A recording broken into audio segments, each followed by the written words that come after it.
திருவண்ணாமலை மாவட்டத்தில் பல கோடி ரூபாய் மதிப்புள்ள முடிவுற்ற பணிகளை திறந்து வைத்த முதலமைச்சர் மு.க.ஸ்டாலின் புதிய பேருந்துகளையும் துவக்கி வைத்தார். திருவண்ணாமலையில் முடிவுற்ற திட்ட பணிகளை முதலமைச்சர் மு.க.ஸ்டாலின் துவங்கி வைக்கிறார். அவரை வரவேற்க வழிநெடுகிலும் மக்கள் உற்சாகமாக அவரை வரவேற்று வருகிறார்கள்.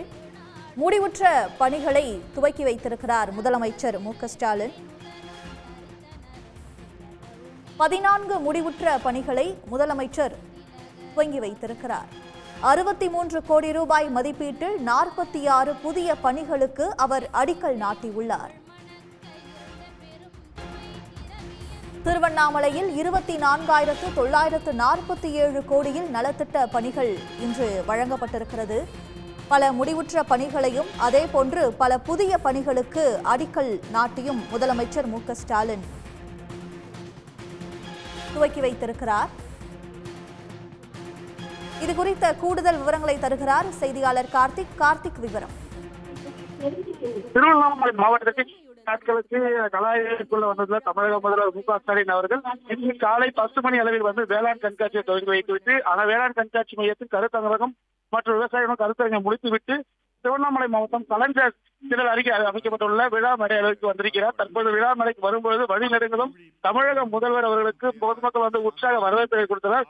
மேலும் தமிழக அரசு சார்பில் புதிதாக 30 பேருந்துகளை தமிழக முதல்வர் கொடியேற்றி திருவண்ணாமலையிலிருந்து துவக்கி வைத்திருக்கிறார். மேலும் பாத்தீங்கன்னா 6 கோடியே 48 லட்சம் ரூபாய் மதிப்பிலான 314 முடிவுற்ற பங்குகளை இன்னும் சற்று நேரத்தில் தமிழக முதல்வர் அவர்கள் துவக்கி வைக்கிறார். மேலும் 63 கோடி மதிப்பு 46 பணிகளுக்கு அடிக்கல் பணிகளை துவங்கி இருக்கிறார். 2,66,194 பயனாளிகளுக்கு இன்று 1,400 கோடி ரூபாய் மதிப்பிலான நலத்திட்ட உதவிகளை தற்போது இந்த விழா மேடையில் தமிழக முதல்வர் அவர்கள் வரவேற்கிறார். முன்னதாக மாற்றுத்திறனாளிகளுக்கு இருசக்கர வாகனங்கள், அதாவது இணைப்பு இருசக்கர வாகனங்கள் வழங்கப்பட்டு மாற்றுத்திறனாளிகளின் கோரிக்கையை கேட்டது தற்போது விழா மேடைக்கு வந்திருக்கிறார். கார்த்திக், தற்பொழுது முதலமைச்சர் மு.க.ஸ்டாலின் கொடியசைத்து பேருந்துகளை துவக்கி வைக்கக்கூட அந்த காட்சிகளை பார்த்து வருகிறோம். முதலமைச்சருடன் வேறு யார் யாரெல்லாம் இருக்கிறார்கள்? எத்தனை பேருந்துகள் இன்றைய தினம் புதிதாக இயக்கப்படுகிறது? நிச்சயமாக திருவண்ணாமலை மாவட்டத்தில் தற்போது 30 வழித்தடங்களுக்கு 30 பேருந்துகளை தமிழக முதல்வர் தற்போது கொடியேற்றத்தை துவக்கி வைத்திருக்கிறார். இந்த பேருந்துகள்